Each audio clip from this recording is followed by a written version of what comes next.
Le dernier dimanche ordinaire. Dimanche 23 octobre 2045, Saint-Jean-sur-Loire, France. Le soleil d'automne éclairait faiblement les collines paisibles entourant le petit village de Saint-Jean-sur-Loire, un lieu tranquille situé au cœur de la campagne française. D'ordinaire, les dimanches étaient synonymes de repos et de calme pour les habitants de ce village. Mais aujourd'hui, une tension oppressante semblait s'être installée dans l'air. Les informations ne parlaient que de la menace imminente d'une guerre nucléaire. Depuis des semaines, le monde retenait son souffle, et aujourd'hui, cette peur se ressentait jusque dans les recoins les plus isolés. Dimanche 23 octobre 2045, Saint-Jean-sur-Loire, France. Le soleil d'automne éclairait faiblement les collines paisibles entourant le petit village de Saint-Jean-sur-Loire, un lieu tranquille situé au cœur de la campagne française. D'ordinaire, les dimanches étaient synonymes de repos et de calme pour les habitants de ce village. Mais aujourd'hui, une tension oppressante semblait s'être installée dans l'air. Les informations ne parlaient que de la menace imminente d'une guerre nucléaire. Depuis des semaines, le monde retenait son souffle, et aujourd'hui, cette peur se ressentait jusque dans les recoins les plus isolés. Journaliste à la télévision. Les tensions entre la France et l'Alliance de l'Est continuent de s'intensifier. Des sources militaires ont confirmé que plusieurs silos de missiles sont en alerte maximale. Le gouvernement recommande à la population de rester chez elle et de se préparer à d'éventuels événements. Le téléphone d'Alexis vibra à nouveau. C'était un appel de Romain. Il décrocha rapidement, déjà sur le qui-vive.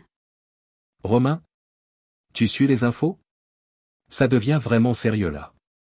La voix de Romain, d'habitude calme et posée, trahissait cette fois une angoisse palpable. Oui, je les regarde aussi. Ils parlent de frappes possibles sur Paris. Tu crois qu'ils vont vraiment oser, Alex? Alexis soupira, passant une main tremblante dans ses cheveux bruns. Il regarda par la fenêtre, où les feuilles d'automne tombaient doucement sur les rues désertes de Saint-Jean-sur-Loire. Je sais pas, mais ça commence à sentir mauvais.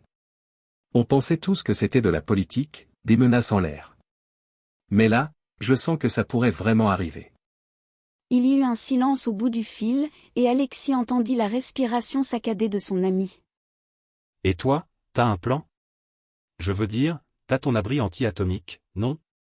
Alexis jeta un coup d'œil vers la porte qui menait à la cave. Il avait passé des mois à construire cet abri anti-atomique, plus par paranoïa qu'autre chose. À l'époque, il n'avait jamais pensé qu'il pourrait un jour en avoir besoin. Ouais, j'ai tout prévu en cas de catastrophe. J'ai des provisions pour quelques semaines, un générateur, et des filtres à air. Mais merde, j'ai jamais cru que j'aurais à m'en servir. La voix de Romain se fit plus tendue. Et moi, j'ai rien. Je veux dire, j'ai ma cave, mais c'est loin d'être un abri. Si une bombe pète à Paris, je suis cuit. Le cœur d'Alexis se serra. Romain vivait à 1 heure de Paris, et les chances qu'il parvienne à Saint-Jean-sur-Loire en cas d'attaque semblaient minces. Pourtant, il devait rester réaliste. Écoute, essaie de venir ici si ça devient critique. Mais franchement, j'ai des doutes sur le fait que tu auras le temps d'arriver. Putain. On vit vraiment ça, là? Alexis resta silencieux. Tout était irréel.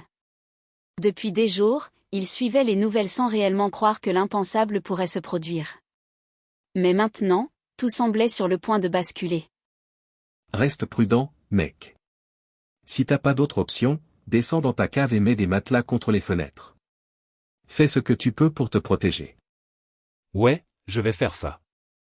Reste en sécurité aussi, d'accord? Alexis raccrocha, fixant le téléphone un instant avant de le poser sur la table basse. Il sentait son cœur battre à toute allure. Il n'avait jamais eu aussi peur. Après 1 heure passée à fixer l'écran de la télévision, zappant frénétiquement d'une chaîne d'information à l'autre, une panique sourde s'empara de lui. Rien ne semblait s'arranger.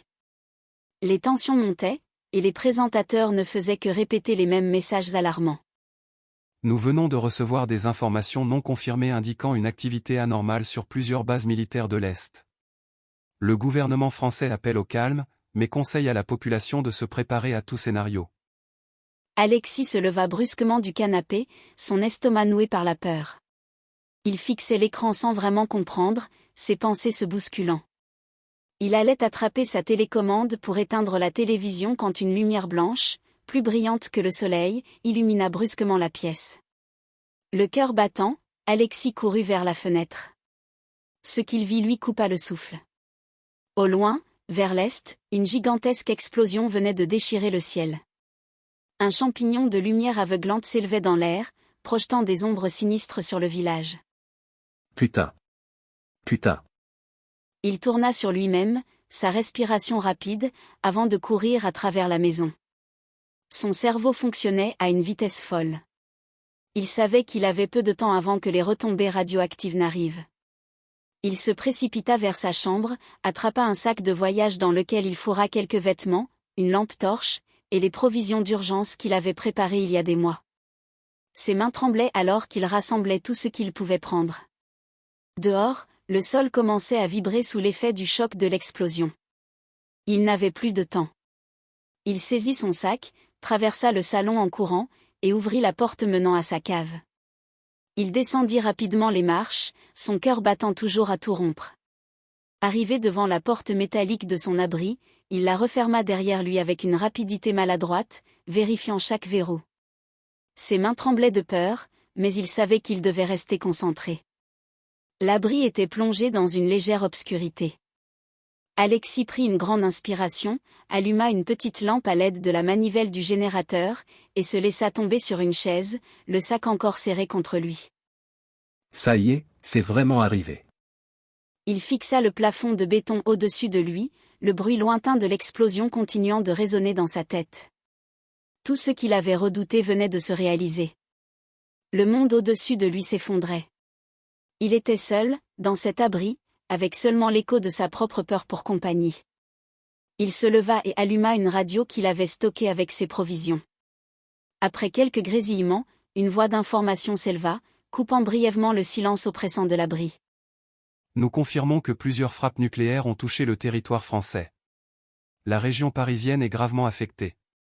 Les autorités demandent à tous les survivants de rester dans leurs abris. Les retombées radioactives devraient arriver dans les prochaines heures. Restez protégés et attendez les consignes. Alexis éteignit la radio, incapable d'en supporter davantage. Il était désormais complètement coupé du monde extérieur, seul face à l'incertitude. Et putain de merde. Il s'assit sur le lit de camp qu'il avait installé dans un coin de la pièce et fixa à nouveau le plafond.